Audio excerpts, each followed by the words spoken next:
Sam Serna, Hello. as she takes a sip of her chamomile tea. I'm hardcore like that, baby. Welcome to my little studio, which is really a bedroom turned studio. But you're welcome.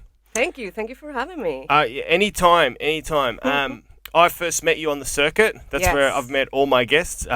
You are very, very passionate about stand-up. Yeah. Am I correct in that assumption? Yes. Yes, because I see you a lot around gigs and you hang around and you watch every act. And I run 2 gigs. And you run 2 gigs. Yeah. You run a gig in Brunswick. Red Betty. Yeah, that's a great little place. It is a great little place. It's what is it? An alley venue, back alley venue. So the first time I was there, I was like, oh, they're gonna steal my kidney. It does look dangerous. Yeah. But it's all good. It's a really lovely venue. It is a lovely venue. Now, your accent is Venezuelan. Yeah. So I guess I should start at the beginning. Yes. You were born and raised in Venezuela, and then you came to Australia when you were 24. Correct. Why that move? What happened? Venezuela. Yeah. I mean, Venezuela is I can swear, right? You can say whatever you want. Just be up Yeah. on the mic a bit. It is a fucked up little place. It's got a communist dictatorship. So it is like 20% of the people have left already. Wow. Yeah. So it was a no-brainer for me because I was young. I got married. It is such a phenomenon that the age of marriage, the average age of marriage in the country has gone down because it is very typical to marry whoever you're dating to leave because it is easier for visa applications. It reduces costs. All of my friends got married in their mid-20s. Wow. That's so people could get the fuck out of Venezuela. Pretty much, which is what I did. So there's a communist government ruling Venezuela. Has that been going for a long time? 22 years. Right. Or so, yeah. Yeah. Has there We're on the been second guy. has there been a revolt or an attempted revolution by Many, the people? Many. I mean, times. this is coming because that is their whole message. They call themselves the revolution. And were you a part of that revolution when you were younger in Venezuela? Or, like, did you support it? No, never. My family never did. Was there retribution if you did? Yeah, I mean, at the moment, you would say you support the government to get food, for example. Fuck. Yeah. It is a full-blown dictatorship, Soviet style, pretty much. Which is why 20% of the people left, me included. But the thing is, it all happened so fast. In less than a generation, it all went to hell like that.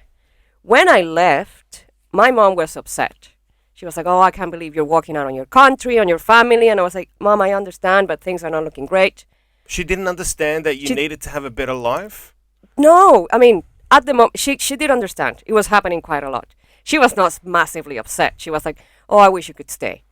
And then 5 years later, she changes the tune and she calls me, you need to help your sister get out. And I did.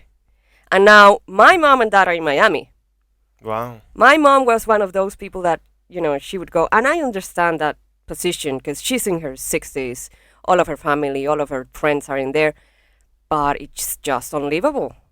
She came to the decision after a 5-day blackout.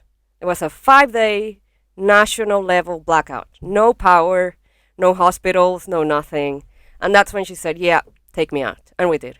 And we are super lucky as a family that all of the pieces came together so they could get out because my brother became an American citizen. It is really, really, really difficult to bring your parents to Australia. Almost impossible. Yeah.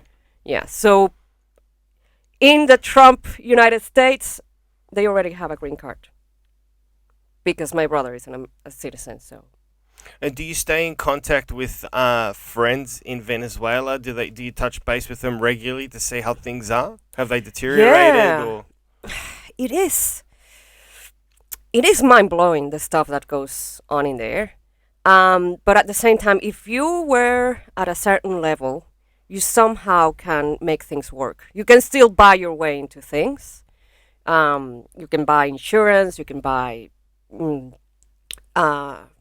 generators. Lots of people have to have generators because power is so unreliable. Fuck that. Yeah, diesel generators. So having lived through that, what do you have to say to people in Victoria Oh, stop whinging. that are thinking story. Dan is a dictator. Oh my god. This is a dictatorship. This is an assault on our freedoms. Yeah, I obviously don't. Like, get some agree with fucking that. perspective. Yeah. Like, Yeah, have a get chat. a grip. Have a Good chat God, to get a Sam grip. Serna for 10 minutes, and then you'll be like, "This is really okay." Yeah, I mean, what is the freedom you're losing? You know, you're in your home, you have food, you have hospitals with anesthesia. Come on, man.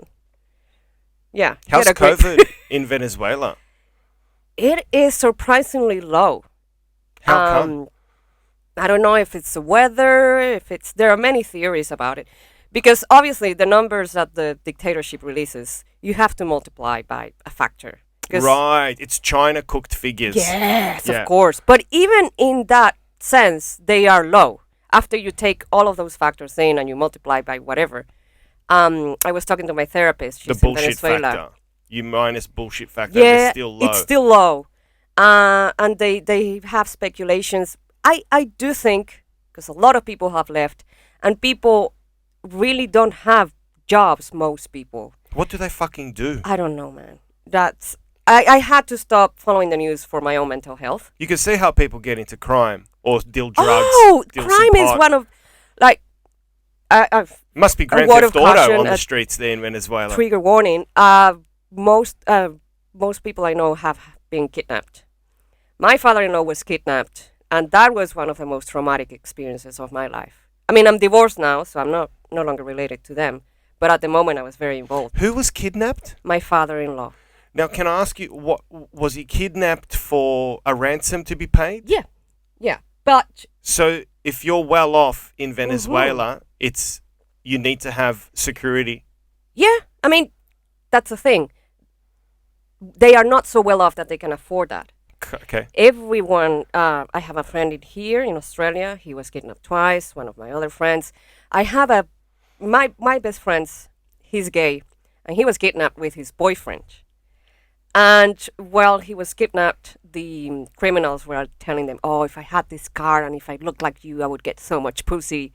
And he was just begging that they would not realize that they were a couple because Are they homophobic? homophobia, it's... Really? I mean, it used to be. I Okay. think at the moment, because They wa- everything they- is so fucked, people don't no longer Okay. care. They may not take kindly to. Yes, and he was telling me It's another thing he has to deal with. Can I just get you Sure. to talk about your friend's kidnapping? What was the kidnapping like? What does a kidnapping involve? Is it like Hollywood movies, or are you kidnapped and you're placed in a room, you're given water, and you're told, "Look, you're staying here until a ransom is paid"? There are several modalities. Or is it you're gagged, you're tied up, you're beaten? What was the kidnappings of your father-in-law and your gay friend and like? my cousin as well. My cousin was beat mildly. He was held for, I think, a day. I was already in Australia, so I only found out after the happening, after he was safe. My mom called me. So, yeah, he was taken to a dark place. He was blindfolded. He didn't know where he was. He was put into a room, beaten a little bit, and, yeah, he was told, we're talking to your family. They will give us money, and we will let you go. My father-in-law, he was telling us after he came back that one of the kidnappers or abductors, however you want to call that, he was telling the other one, "Why did you pick such an old person? You know that if we capture the little kids, we rough them up a little bit, and the father just..." You get way more money. Yeah. Yeah. Yeah. So, and my gay friend, he was jogging with his boyfriend in a park, like, say, I don't know, Flagstaff Gardens, a well-off park. He was jogging and... In a middle-class area. Middle-class area, yeah. Yeah, sure. And they came in, they took them, they got in the car. That one was not so long. It was about, half a day. And they gave them $5,000 and they released. So so your gay friends, they weren't accosted, assaulted in any way. They were just told, "Sit still, here's some water, shut the fuck up. They're going to pay your ransom and you're gone." Correct. So it's just a business transaction. It is. Okay. Because people are so poor and there's no other opportunities. So they get creative. They have to. Fucking hell. Mm-hmm. It's kind of intense. Yeah, my father-in-law was in there the whole day. It was fucking horrible.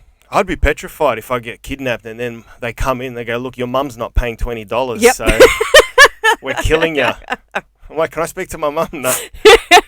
Yeah, man. Like, and I've heard stories, like terrible stories. So all in all, people around me have been lucky. So did that mean when you were growing up in Venezuela as a young woman, were you cautious where you walked, how you Yeah, well, you're how- always cautious. you're always cautious as a woman or just as a because Yeah, we have as a citizen. we've had issues here in Yeah. in Brunswick and Melbourne where females were accosted on the way home from gigs.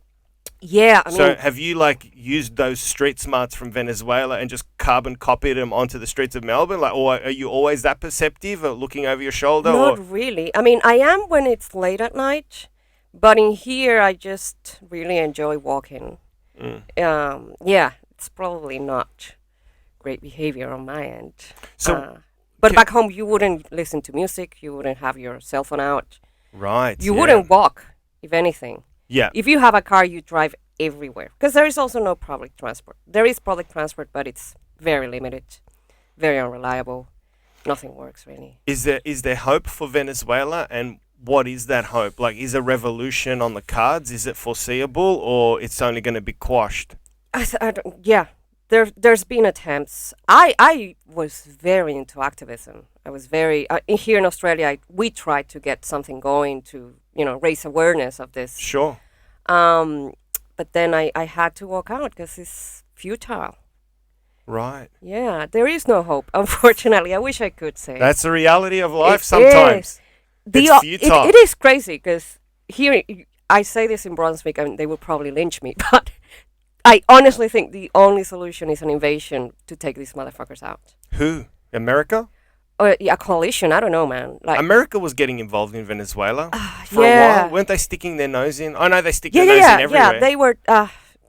So who's backing the communist government of Venezuela? Russia, China? Russia, China, Cuba. Well, we support Cuba.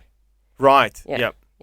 Yeah. We had a lot of oil. We still do, but now we don't have the refineries. The processing facilities have all gone to hell because all of the capable people left the country. That freaks me out, man. It freaks me out when an impoverished country is living with such rich natural resource. It's akin to going to sleep hungry, sleeping in a mattress stuffed with money. Yep, exactly. And it's fucking crazy. It is unreal. It is. And I wish I could say there was hope, but I don't see any. Thank you for that little summary of Venezuela. Thank I you. really appreciated it because I'm always interested where people come from and what their story is and Yeah. how they got out. So you're happy you got out. It is, of course, bittersweet. What do you miss about Venezuela that if you could take a couple of things from Venezuela and place them in Brunswick like a click and drag mouse, what would you bring across? Weather, The weather? of course. Yep. Weather. And Excuse my ignorance, but is Venezuela landlocked or does it have a beach? it's all most of the northern part of the country is all beautiful Coast. beaches. Fuck. Yeah, yeah. That's why I went to Sydney when I first came to Australia. Right. Because I Sydney's love gorgeous. the beach. Yeah. Isn't yeah. Sydney beautiful? It is. Do you know what Mark Twain? Do you know Mark Yeah, Twain? yeah, of Do you know what he course. said about Sydney, which I fucking love? Wow. He visited Sydney back in the day and he said, God made the harbour, but the devil made Sydney. Because he thought the people were fucked. Like the city itself was fucked. That's a good line. But the harbour is, something. Well, people in Melbourne are a lot friendlier. I will say that. Why? I have no idea. I need you to answer that. Only because I'm so interested. I've noticed that as well. I don't know why. Is it because Sydney is faster paced? It's It is higher faster rent, paced. higher cost of Yeah. living, so people have to move more, they have to transact more, they have to be more involved in Yeah. generating business and money and commerce, and that they just don't stop. They're more cosmopolitan, they're more... I the wouldn't say weather's- they're more cosmopolitan. There is so much culture going around in Melbourne, and so many different cultures that are more integrated into the day-to-day life. Yeah. What I see in Sydney is I call it pluricultural, because do there you are call it? cultures pluricultural. It's not multicultural. The cultures that are there are not integrated. They are just segregated. Yes. West Yeah. Sydney is Uh-huh. Lebanon. Yep. Absolutely, yeah, I know what you mean. Yeah. And I don't know why. I went to an interview, and this guy had the perfect summary. The interviewer, he said, because he also had lived in Sydney and Melbourne, and he said, Melbourne is about collaborating. Sydney is about winning. Yeah. Yeah, it's a lot. It's a bit of corporate language, but It's good. I think he hit a nerve there. So you came to Sydney, you got out. Is all your family out of Venezuela, or is there anyone left? Only my uncle. Okay. Yeah. You got friends there as well? Yeah, I have friends that went back. Wow. They were living in France. Is that and the Stockholm States. syndrome? Maybe. I do understand, not wanting to be a migrant. There is something of living in your place. How do you feel? Have we welcomed you? Are we nice to you? Do you feel alienated? Is there something you would like to address about Melbourne disrespecting you? No. Or have we embraced you? Is it a welcoming city? Do you think it's a beautiful place? How does It is a beautiful place and a warm city. Forget the weather. Weather sucks. But if I had a complaint, it is more about the Anglo culture. Yeah. Because people are, I don't know, cold. Like you end up the day in the office and nobody says, "Oh, let's have some drinks." I'm not cold, baby. I'm Greek. I know. Yeah. I know. Europeans are warmer. Italians, Greeks, Yes. Lebanese. Yes. Yeah. Yeah. But So, you're talking about Anglo-Saxon people. Anglo-Saxon people. Yes, of course. Yeah, they're cold. They are. And Why? I don't know, mommy issues.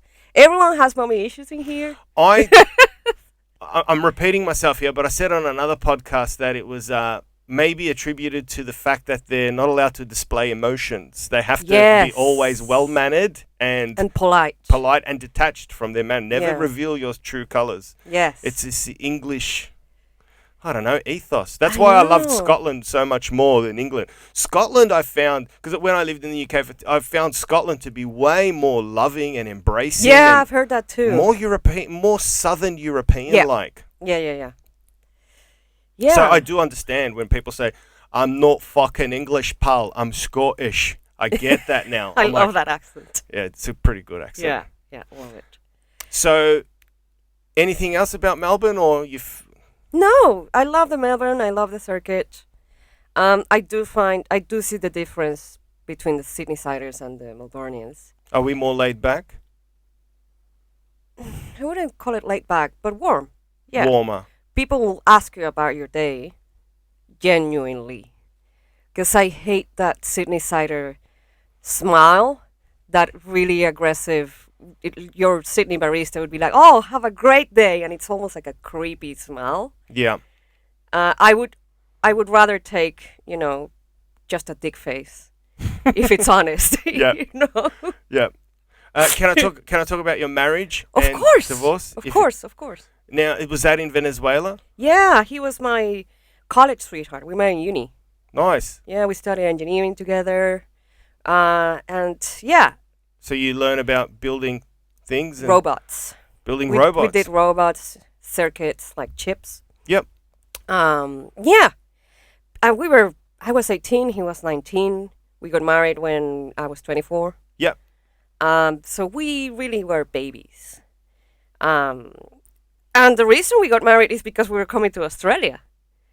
The lawyers that were helping us with the visas told us, Yeah, that's "Listen, how you leave. it's easier Yeah, if you you get mentioned married. that.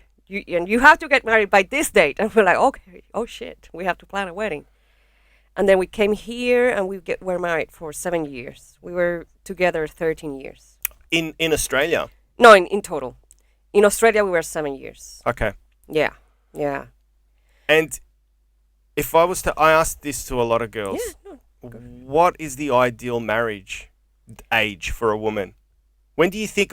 For me, I think men. I think men I now. don't think I want to marry again. All right, that's fine. But I'm saying if it happens, If it happens. because I think a man. Well, speaking as a male, Yeah. I think 40 plus is when a male I can think be so too. logical and reasonable, rational. True. Because he's like, yeah, we take a while to fucking grow up. Yeah. I think if I hadn't got married, right now I feel that I know myself enough and I have the emotional maturity to share my life with someone.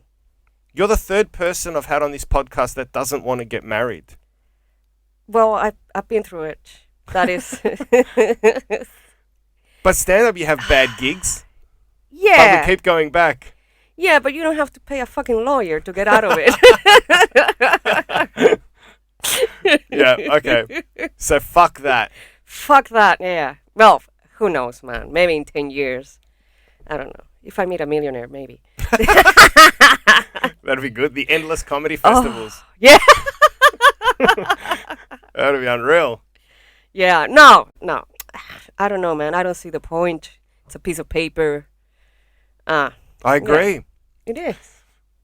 You just, what's a piece of paper going to do? Like, it Yeah. certifies that I love I mean, someone. I don't want kids. So I can definitely understand why someone with kids wants to get married. Mm. Because it is difficult to raise a child. And if a person leaves, you need some piece of paper to tie them to their responsibilities to the kid. Mm.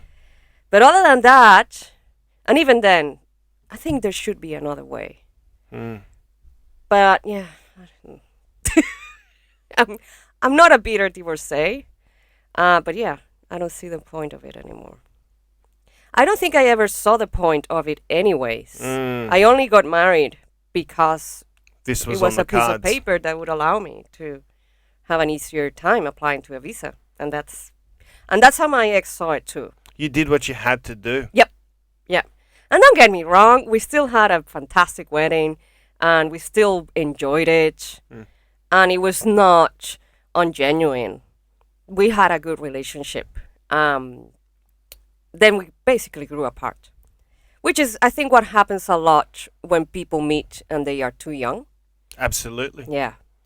Absolutely. Yeah. I think it's, And I call this my second life because yeah. when I was married, we were very sheltered. He was, I wouldn't say possessive, but he was very dominant. And I am not a person that likes conflict or confrontation. So I would always would prefer to subdue than to rebel. And I think that's why I ended up leaving him. Why do you think he was so possessive or dominant? Was he afraid of your creative juices, like to go out and explore yourself and perform and be creative? And Yeah, he had a lot of issues. He had social anxiety. He didn't like to go out. whereas you're so opposite that. Like you're out there performing, you're Yeah. expressing yourself on stage. It's funny because I do have. I mean, I'm an ambivert. I don't know if you've heard about that. What does that mean? There is extroverts, there is introverts, and Yep. there's ambiverts. I've never heard of that. Well, I'm extroverted. I can go to a room full of people and talk, Yeah, but I think I'm both. it wears me down. Sometimes I need my quiet time by myself so I can recharge. Yeah, that's because you're a fucked up artist like me. We're all kind of weird Yeah. comedians. Exactly. People think we're yes. always on, but we can't be We always on. can't. We need to be very, very quiet and withdrawn at times. Yeah. True. So he didn't like that side of you, so he tried to dominate it and possess No. you. And, He would say stuff like, "Oh, why do you talk like that?" oh, really? Yeah, and he That's started 'cause- to get to me. fuck yeah. Yeah. Because isn't that a form of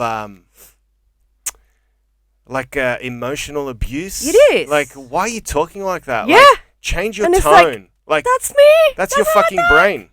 Yeah. So it started little by little, and then it gets to me, and it all dropped on me. One day I was coming back from the office, and I started feeling anxious about getting home because he was there, Isn't that shit? and I was like, The I first- gotta leave. Oh, man. I gotta leave. And it was rough because he was not ready for it. He's one of these people that is really afraid of change. Mm. Yeah, one of the main reasons why that was a common source of conflict was I want to go to Miami eventually because my mom is there, my dad is there, my sister will eventually be there. To this day, that's one of your objectives? Yeah, Okay. yeah. I mean, it is my dream to be reunited with my family. Of course. Yeah, and it sucks because Australia is a great place, but you people don't like my people, my parents. It's so expensive to get them here, so. It is one of my visions, my long-term goals. And he was like, no, but Australia is nice. This is so financially stable, blah, blah, blah. And I get that.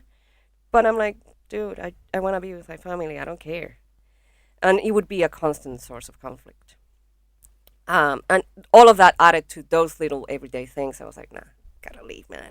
And at that time, were you leaving to do stand up in the evenings? No. This is prior to stand up. Yes, I started stand up when I came to Melbourne. Okay. I don't think I think, He wouldn't have had a. nah, No. nah, no. I used to do Toastmasters before stand up, before everything.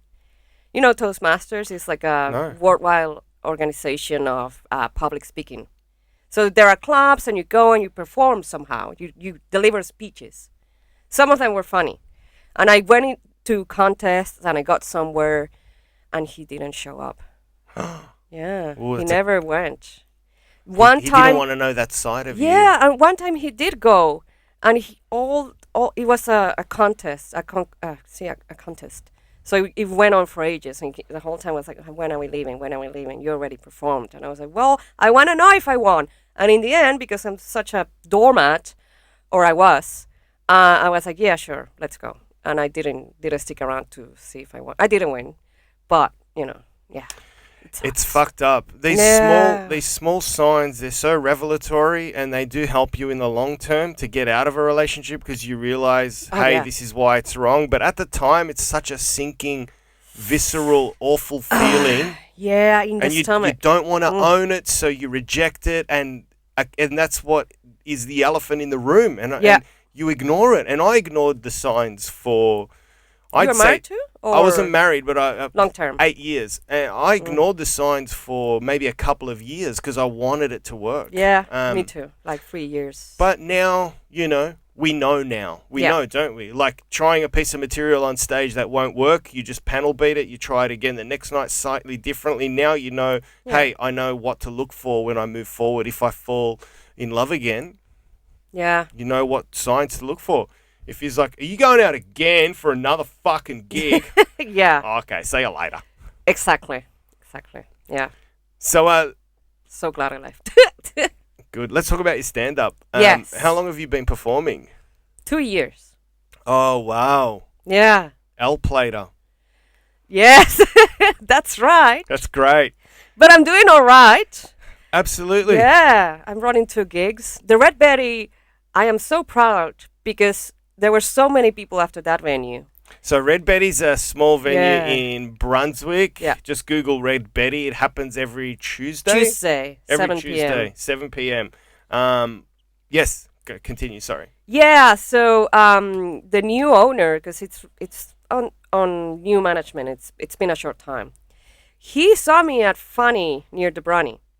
Yeah, Yeah, that's another great room. It is a great room. I love it. I love Glenn and Ashley. Anywho. They promote the room, yeah. Yeah. So I was there and he saw my stuff. We had a couple of drinks. I invited him to my comedy festival show. And he went there and he liked my stuff. And then when he got the bar, out of the blue, he gave me a call. Hey, do you want to run a room on Tuesdays on my venue? And I was like, well, I guess I'm running another room. Yeah. Yeah. Yeah. So, I mean, I've only been at it 2 years, but there is something there, I think. And one thing I found is that after COVID, What do you mean there's something there? like I do have some sort of talent to be doing this for 2 years and being where I am now. Absolutely. Yeah. I just find it interesting that you would you'd voice that, Like I find it interesting that you would vocalize that. Right. Yes. Only because actually, let me take that back. No. We always question ourselves as comics. I do. Sometimes I feel like I'm a good comedian, other times I feel like I'm shit and I've wasted 20 years of my life doing stand up. We all do, I think. In any aspect. So yeah, I'm of the opinion now that for the first 5 years, this isn't me talking, by the way. This is Jerry Seinfeld. He said for the first 5 years, don't assess your performance. Just go for it and perform. Yeah, I agree with that. Go crazy. Try things, be different. Of course, work on your material. Goes without saying. But don't be too self-critical because it could push you out. I think so. And I've been there for a couple of times. That, That place. feeling of It's a Oh. shit place. Ugh, I hate it. I hate it. Comedians are strong people. Yeah. We work alone and we put up with a lot of shit. And we keep going And back. most of the shit comes from ourselves. Abso-fucking-lutely. Yeah. It does. Yeah. Yeah. But yeah, I think that note, yeah, for the first 5 years, I always assess what I do. I've always been that person. Well, that's your engineering. Yeah. That's your brain. That is my brain. And I am also a fan of vulnerability. Showing that I'm not perfect and I have self-doubt, even though I'm a performer, and that somehow it shines a light on me as a person. That is only 5 minutes of my day, Mm. you know? And it's funny because when I was on that dark place, it was after the festival, because my show didn't sell enough tickets to get me out of debt. I mean, I ended up in a bit of a debt. And all of my friends, all of people on Facebook, how social media is, like, oh my God, the festival was so great. And I was like, okay, sure, it was great. I really enjoyed the Bear Pit, the after party. Mm. I went there 5 times and crushed it. Crushed it. Best experience, best gig that I've ever had. But in terms of tickets, and it was bad. So I was in a really low place. And all these posts of, oh, festival is great, blah, blah, blah, which it was. And you're entitled to that. But I was like, you know what? My festival wasn't great, blah, blah, blah. And I poured my heart out on this Facebook post. And it got so many likes and so much engagement that I was like, if only these people had showed up to my show.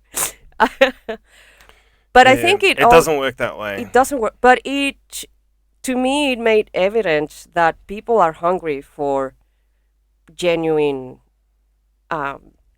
emotions, or, people being vulnerable. Always. It's more attractive than just people trying to promote themselves. I think we talked about that, how hard it is to promote yourself. It's very difficult to promote yourself. I find it tough because it's a delicate balance between being humble and having ego.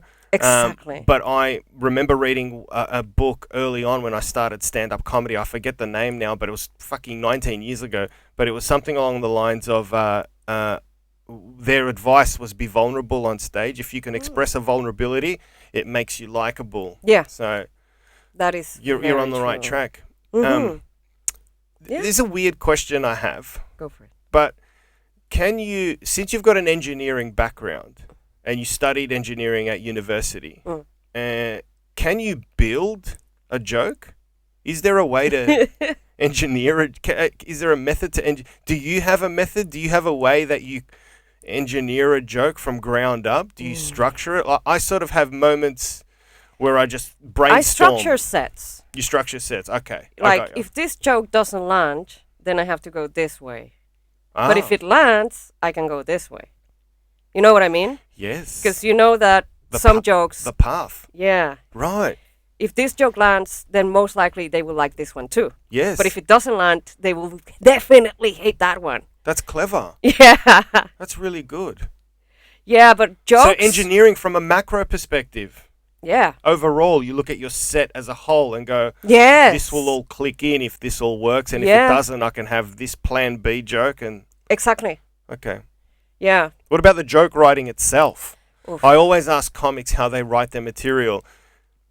I can't say it because I've said mine too many times. So how do you write? Well, it all depends. Sometimes I leave a voice note if I have like a premise, or I have like notes on my cell phone. But if I have to write a show that I have to put all my jokes together and make some sort of sense out of it, I use a computer. Do you allocate... Probably because I'm an engineer and I'm always on the computer. Sure. It's so easy to me. Do you allocate time per day or per week to sit down and write? Do you structure it that way, or...? Not really, because I am so busy. I just have to write whenever I can. But sometimes I host Zoom writers' rooms.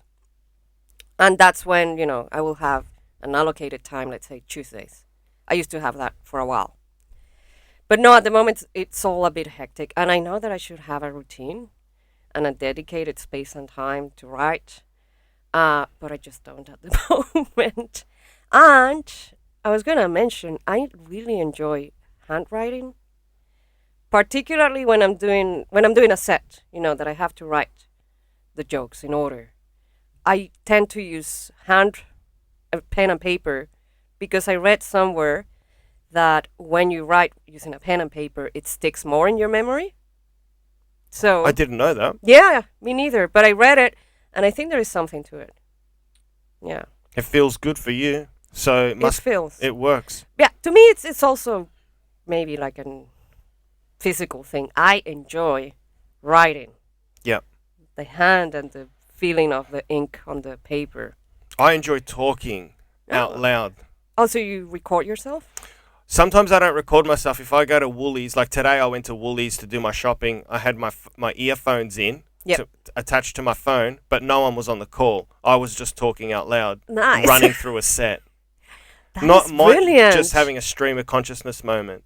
Just seeing how I could marry an idea with another one, whether there was a way to do it. Wow. There was no way to do it. I didn't find the way, but it's all right. I was like, okay. And then that way I feel like people aren't looking at me like I'm crazy. Yeah. But That's it'd a be good embarrassing idea. if the iPhone plug came out of the phone jack and it was just dangling. Yeah, but that's never happened.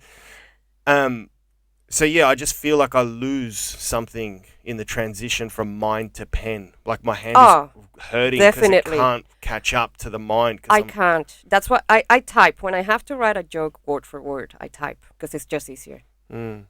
And I do write them word for word. When did you fall in love with stand-up? Because you took the time to do a pretty intense college degree on Yeah. electronic engineering, which isn't fucking an arts degree. No. You're No. not this is serious mathematics. It is. This is hardcore fucking shit. Yeah, I don't know. It came easy to me, engineering. I ended up in engineering because of the whole mess in Venezuela. Are you one of these maths freaks? I'm not a freak, but I do have certain It just makes facilities. sense. Yeah. Oh my god. I was always like a straight A student, Really? and I didn't really study much. You're joking. Yeah. I don't like saying it because people think I'm being cocky or something, but it is my reality. Well, some people can I am do not such a voices. genius anymore. Other people can burp for 12 seconds. You can just do Well, hardcore calculus. I went to a musical school. Yeah. So I play the violin. I've been playing since I was 5. It was part of my school. I always wanted to be an actress. Can I just press pause? Yeah. This is freaking me out. Because I watched the documentary on Einstein, and they said that Einstein started learning the violin at 5 years of age, and they reckon that learning an instrument at such a young age helps you bridge neurons in your mind to allow you to contemplate and understand mathematics when you learn it later on in life easier. Yep. Because music, math, it's a similar process of harmonics, equations, language, etc. Sorry to cut you off. No. It's there is this thing called the Mozart effect. I think it was back in the 80s. I don't remember where they did the research, but they started playing music from Mozart mainly to kids, and that led to a development in their cognitive abilities. Yeah. But going back to my school, I went to the school when it was very artful, and I wanted to be an actress growing up. But then when I was 15, that the Dictator came in, I was like, maybe I will need to leave the country eventually, and I really can't afford to be an actress. Can I just press pause again? What a fuck? Can you just understand?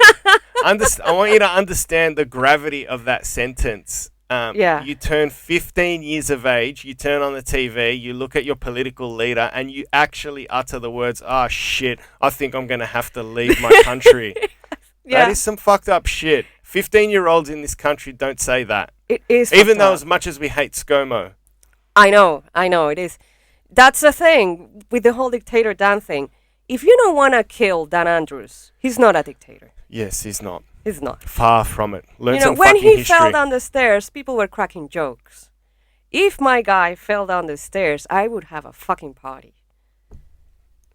When he dies, let's have a party.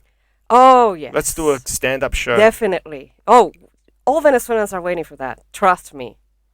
Yeah, it is a big thing for us. So going back to your original question, I asked you, when did stand up evolve in your life when you had all this like dedicated time to study electronic engineering? Was stand up part of your life then, or did it come later, or was it in the background of your mind? Excuse me, this fucking cable. Or was it in the back of your mind where you're going, I love comedy, but I've got to focus on electronic engineering? It all came a bit organically.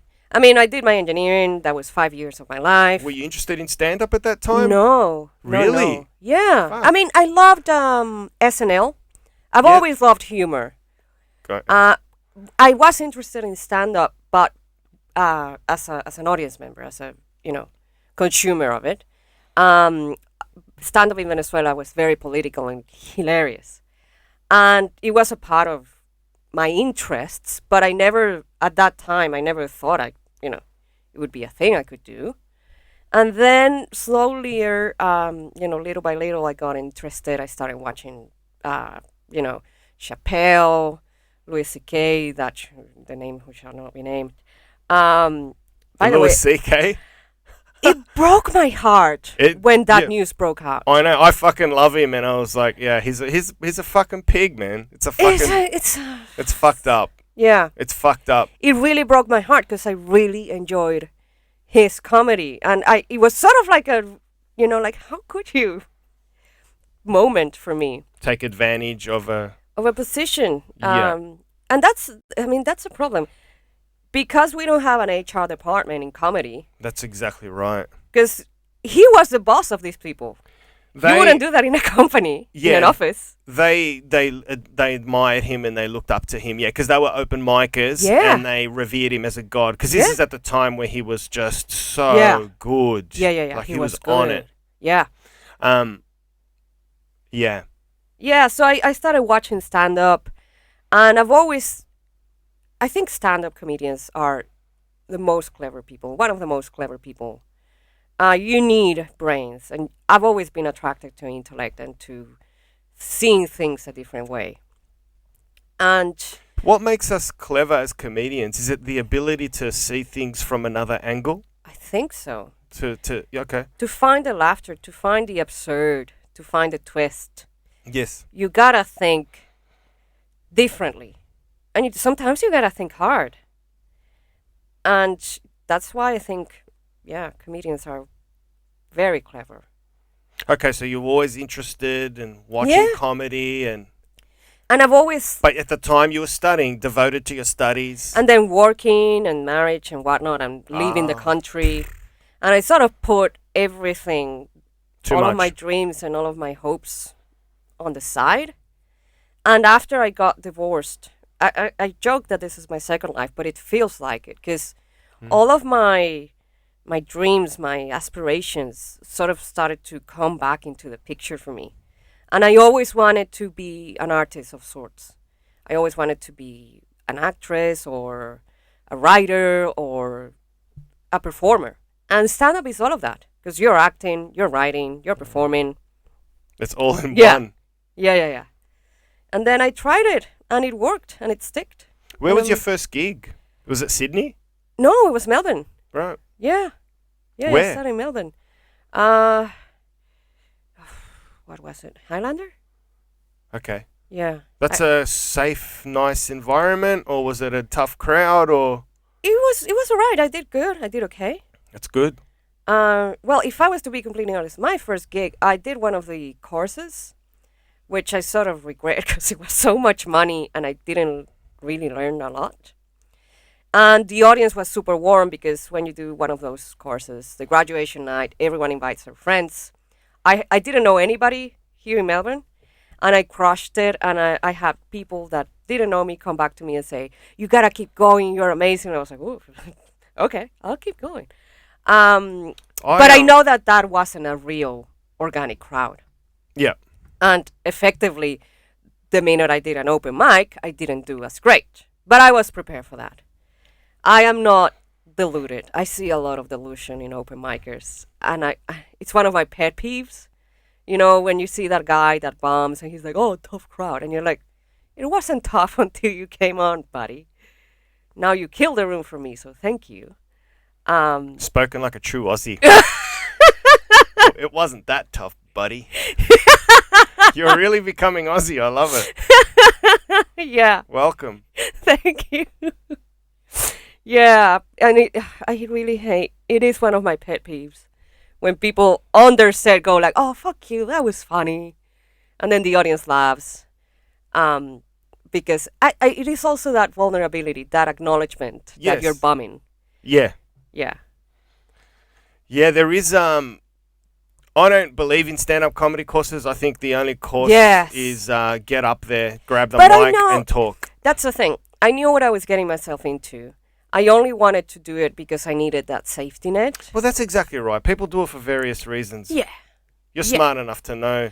I know, and Maybe it was that's cushion. where the delusion starts. One of a room runner, somebody asked one of those Facebook questions, like, "What is a?"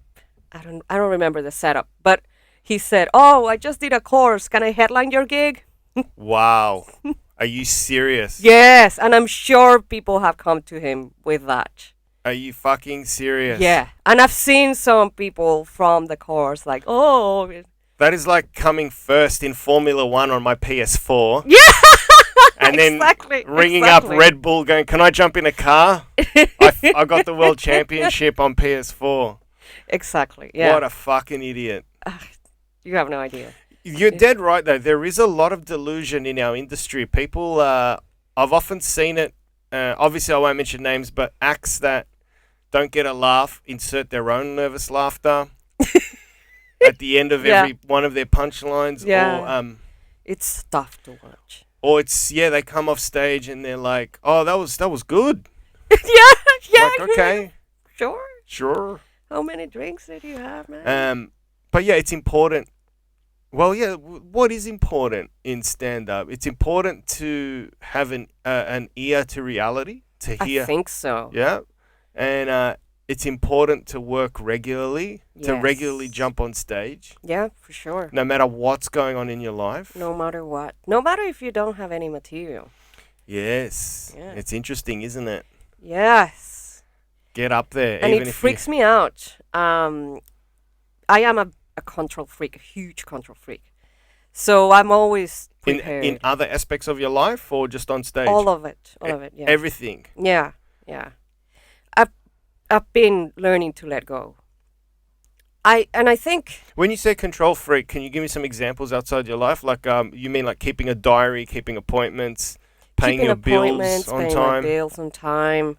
When I work, like professionally, I That's an admirable quality, though. it is tiring because I end up working a lot more than people who are not control freaks, and almost always to the same results.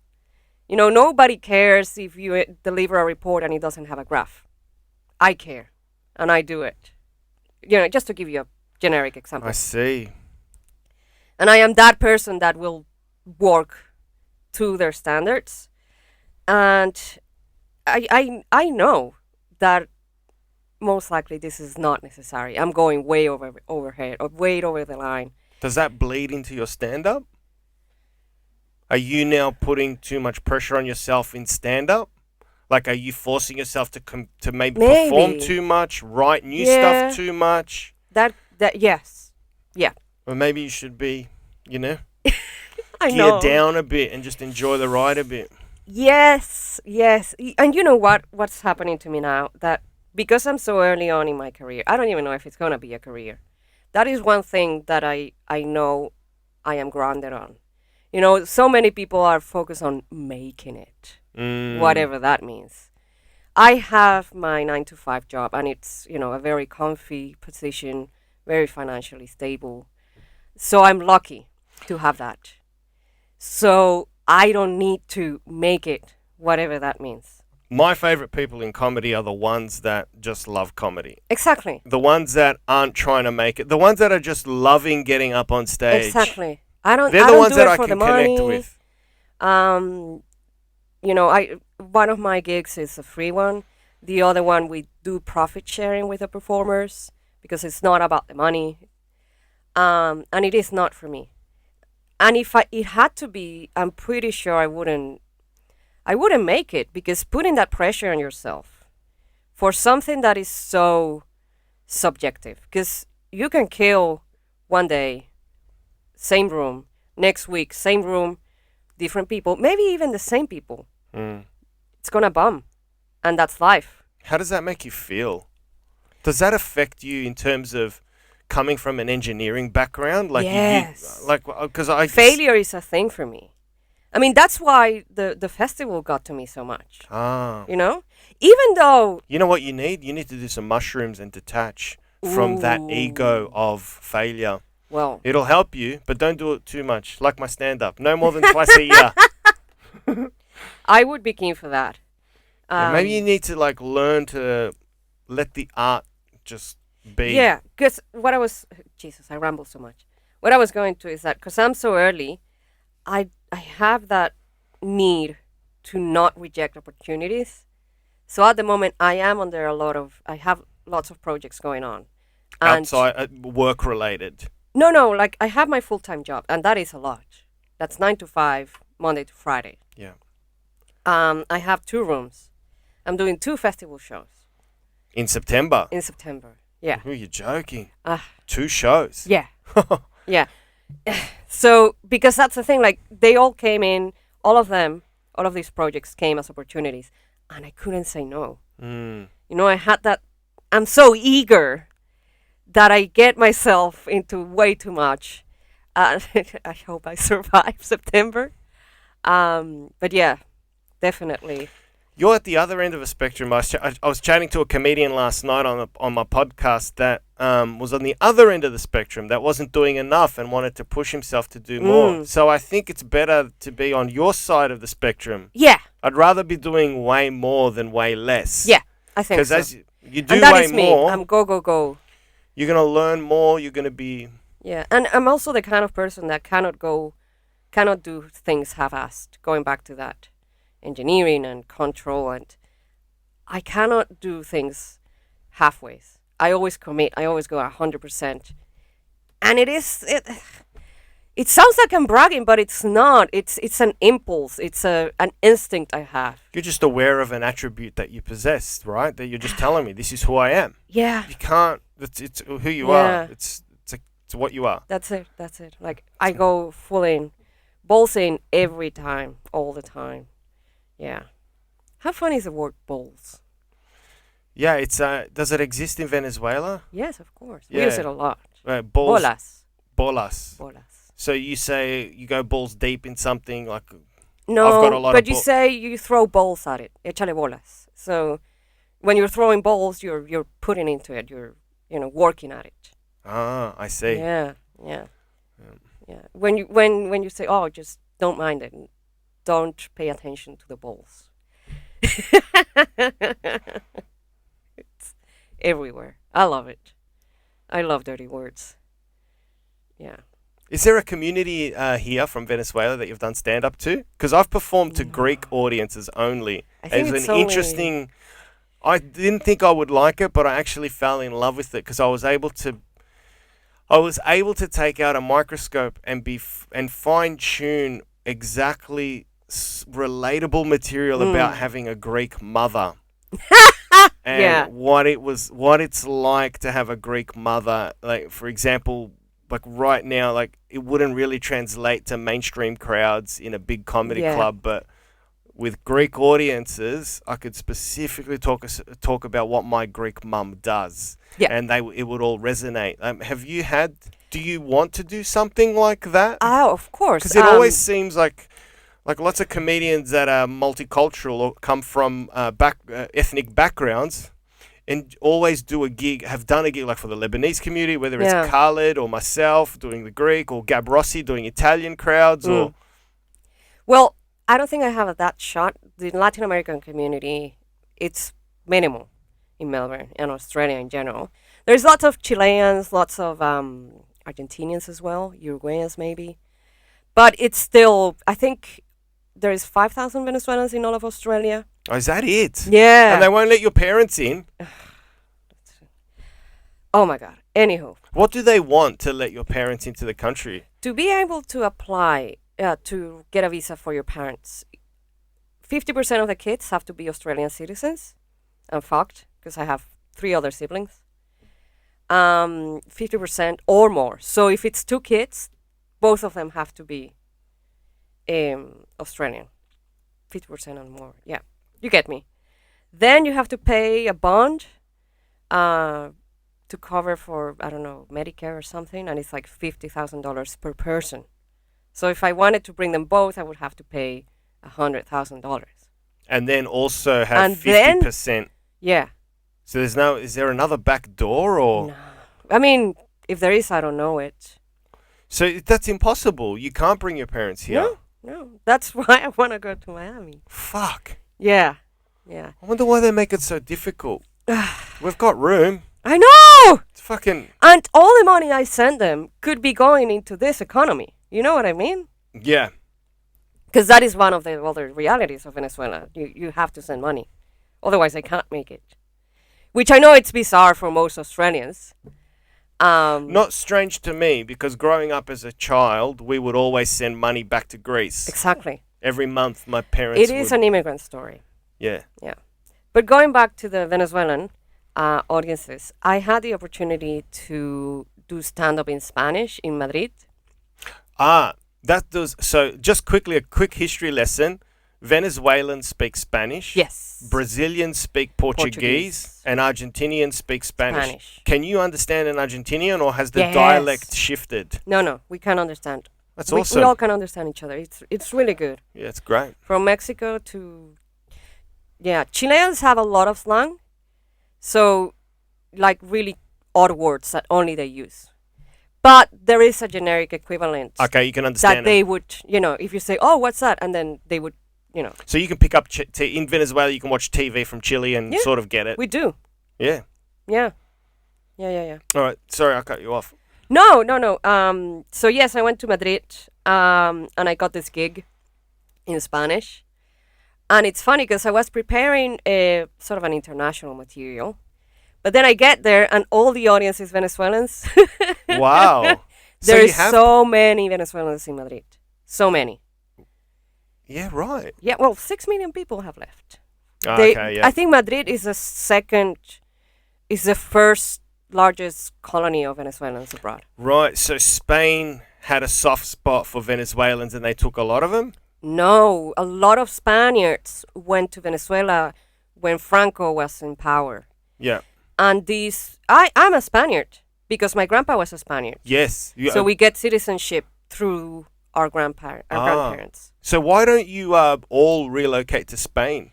Because Spain it is sucks. awesome. It is, but financially, it's not. It's not. No. But Barcelona's fucking awesome. Yeah, but all of my friends are doing Deliveroo or whatever. Right. I see. It's not easy to... That's why I chose Australia, because of skill migration. Yeah. I didn't spend 5 fucking years in uni, so then I could go and wait tables. No disrespect to waitresses. No, you've put in the hard yards. Yeah. You've studied And for 5 waitressing years. is fucking hard. I feel for them. Some customers are shit. But anywho, Yeah. so I went to this gig, and it was so refreshing to do stand-up in my language. And it is so different, because in English, you gotta be sharp. All your words have to be somehow measured, right? You cannot drag. Less is more. Less is more. I don't know about the rest of South American and Spanish-speaking countries, but in Venezuela, you gotta be like your funny friend at the party telling a story, because otherwise people will not buy into that beat, that rhythm. Because comedy in English has a rhythm: setup, punchline. You know what I mean?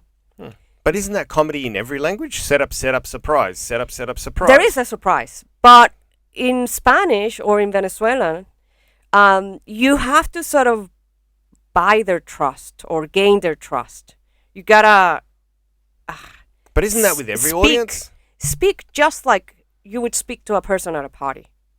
You know what I mean? If you're too formal, if you're too produced, they will not buy in. Really? It is very interesting. Okay. Yeah, because I was anxious. It was the first time I was doing stand-up in Spanish, and I went there, and I obviously, I mean, I didn't know how they were going to react, and I realized that I started pacing, you know, very crisp lines and setups, and it was very warm. But then I just let go and I started talking just like I'm talking to you right now. And people started warming up to it. Because they appreciated a sense of they were receiving a sense of authenticity. Exactly. Yes. It's keeping it fascinating. real. It's fascinating. Spanish want you to keep it real. Yeah, and the biggest laughters I've heard, it was that night. Oh, that's great. And was it your English material transcribed over? Some of it. Yeah, I good. did the mistake of trying material that was more suited for an international audience. Yeah. So, yeah, that one didn't land. But the one that I had translated from English worked perfectly. Yeah, this lady almost chokes, and I was like, oh my God, don't choke. And yeah, it goes to that Mediterranean warmth. You know, I have been to professional comedians 1-hour shows, and I haven't heard the laughters that I heard on open micer level comedians back then. Yeah, right. Yeah. Yeah, it's interesting. Yeah, so definitely looking forward to doing that again. When are you doing the next one? In Spanish? I don't know, man. We're trapped. Yeah, we are. Yeah. But there are, who was it? John Burgos and Simon Palomares. Yes. He puts on some Spanish shows. Does he? Are you on his radar yet? Well, he was at the same venue that I did for my comedy festival. I mean, yeah, I'm comfortable approaching him. Yeah. I'd say. Definitely. Yeah. But it's good because there's options. Like, there's a lot of scope. But can I shift gears for a bit? Sure. I wanted to talk about electronic engineering. Yes. That's what your degree is. Yeah. All right, so I electronic... did a master's too. A master's as well. At UNSW.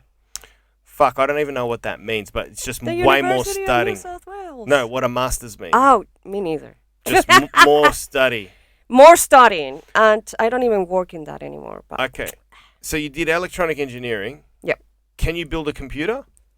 Well, a computer is built by a team of... Yeah, but yeah, I know the architecture of the computer. Okay. Do you know what a quantum computer is? Yes. Right. They said something like a quantum computer is still about 20, 30 years away from being... Yeah, I mean, I don't think... For these computers that we have now, they will continue to be the stuff that we use. Because quantum computers cannot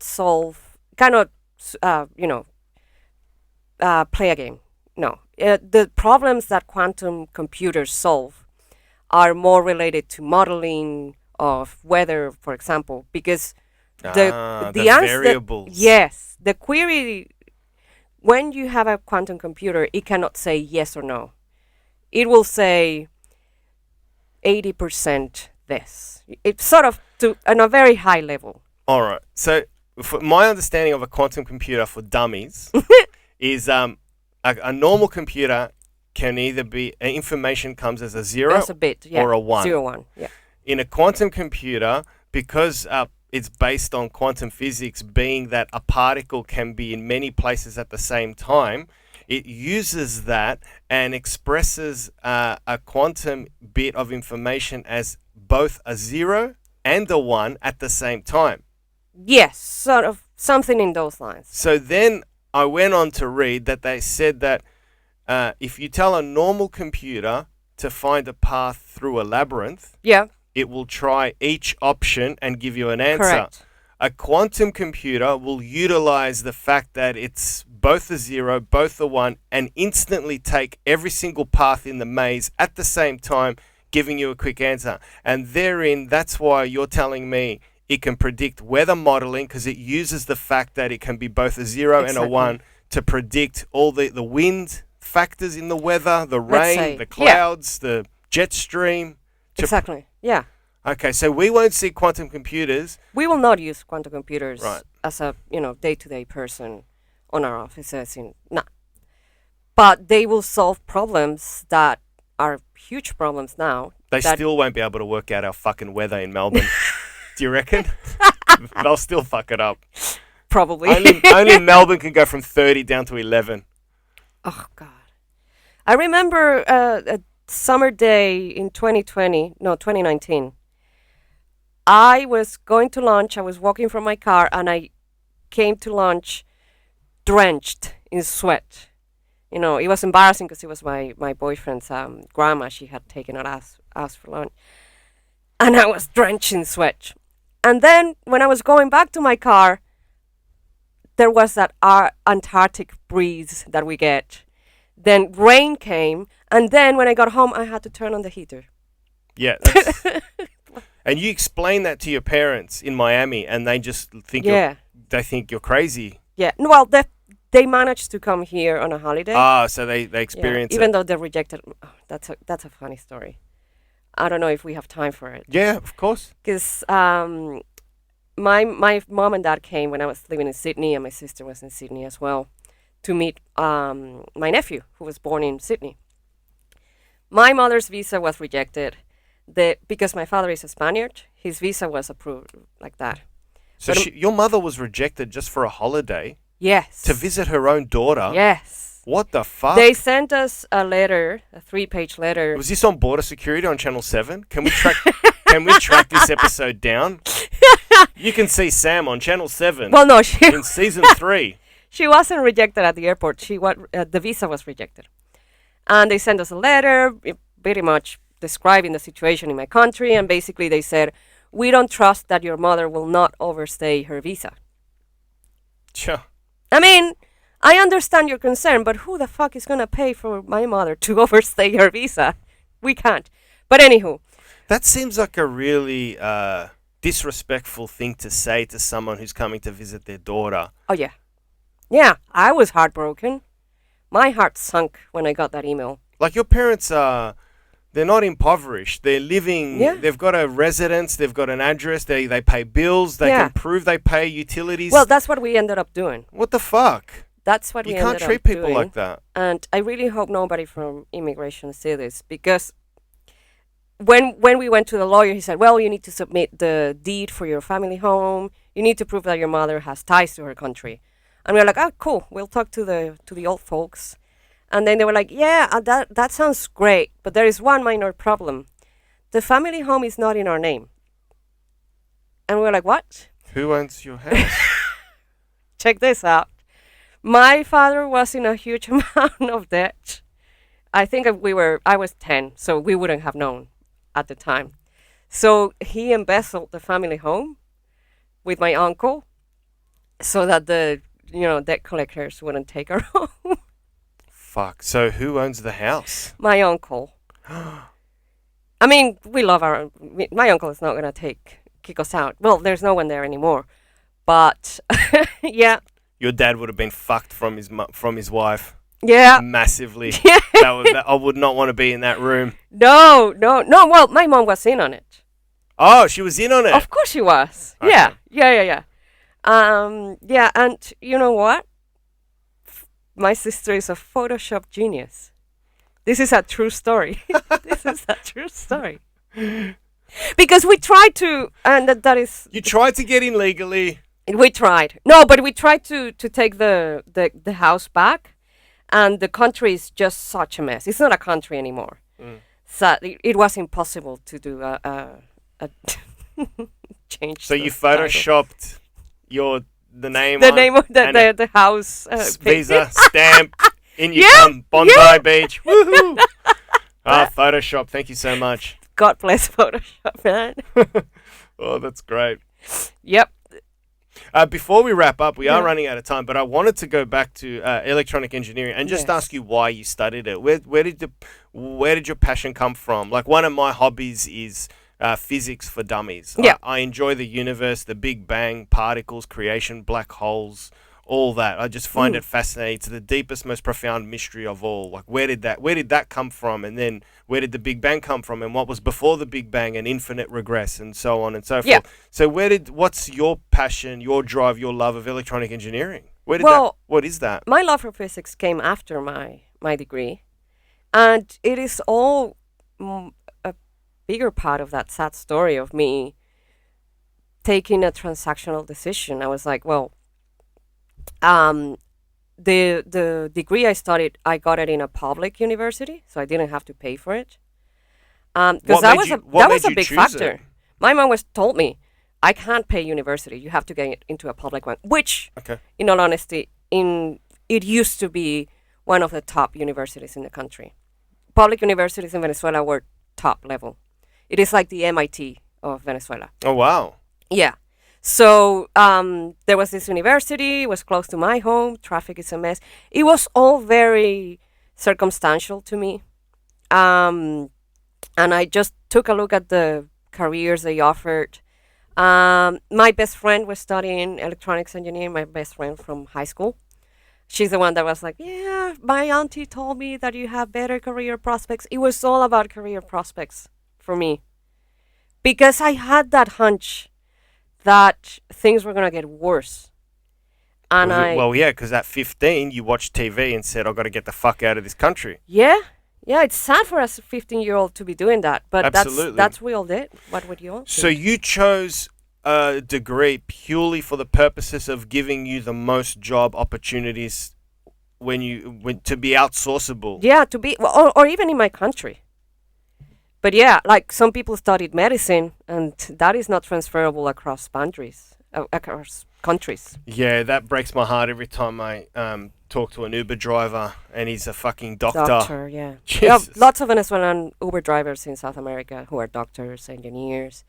One of my friends, her mother is an engineer. She worked in the top institutions in Venezuela, technical, and she's cleaning houses in Uruguay now.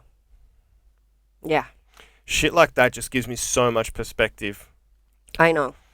It just makes 7 days lockdown so much easier. It's like at least I'll. Yeah, it I'll is a blessing in disguise for me because I had drinks with another comedian, Amna, yesterday.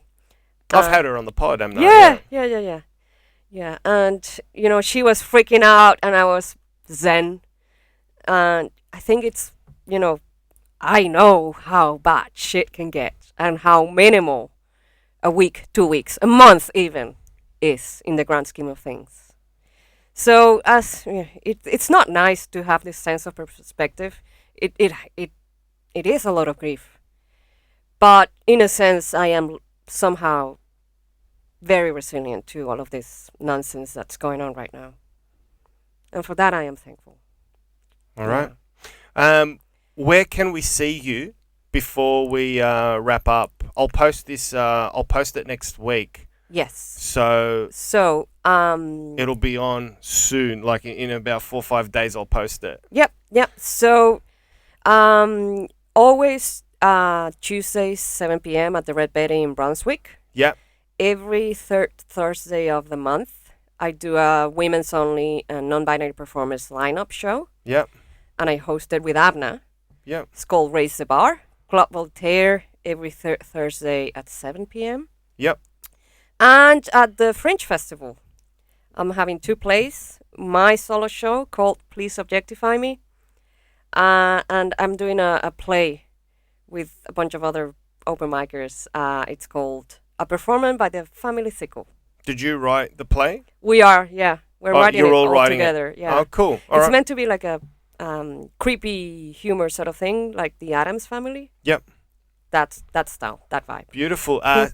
Is your name Sam Serna? Serna is the, or have you? Serna is Samantha, yeah. Samantha, Serna. We have 2 surnames in South America. Ah, 2. Yeah, first one from mom, Serna. My dad is Serna. The second one, mine, is Venezuela. Not to be confused with Venezuela.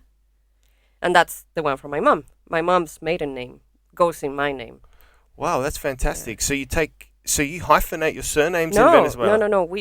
Any form will have Any. first surname, second surname. Oh, wow. Yeah. Okay, cool. All right. Sam Serna, thanks so much for coming in. Thank you for having me. Cheers.